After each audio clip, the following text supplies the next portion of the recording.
HTS codes are the hidden codes that control trade. Not necessarily control trade, I guess that's really the wrong answer, but they control how much you're gonna pay to bring stuff into the US, at least, well, anywhere.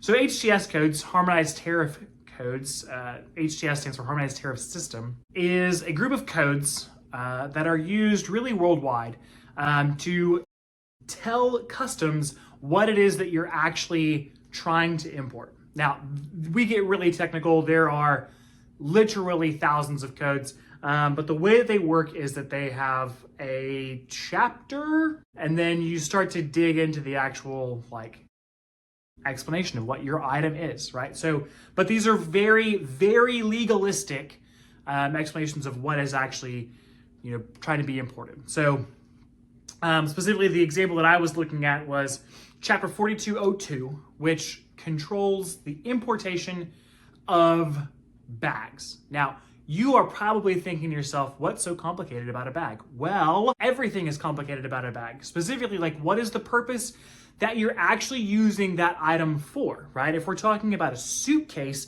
that's a very different thing than a backpack, and that's a very different thing than a gun case. Maybe that was the thing but all of those items are all controlled under section 4202 of the HTS code. There are, again, literally thousands of these things, and it is required of you as the importer to put the right HTS code on your product. The reason why is because money is involved.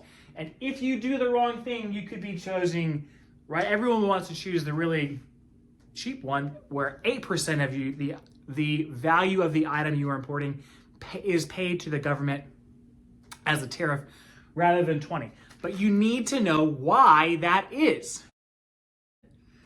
These things change, and no one tells you when they change. So you have to know what you're doing.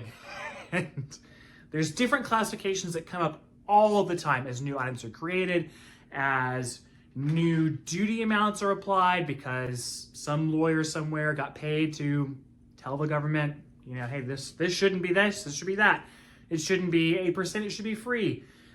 As things are changing in the global trade world, you need to be aware of what your HTS codes are. And if you do not do it, you are losing money. You are leaving money on the table and exposing yourself to unnecessary risk. Now, in my case, I am not a licensed customs broker. I do not have the required background to really explain thoroughly what an item is, why an HTS code should be applied in a specific way. I know enough to be deadly at it. I know how to search on the Customs and Border Patrol's HTS code lookup. I know how to look that up. I know how to explain to someone why I chose an HTS code. But as far as the actual mapping of an item, that's not what I want to do.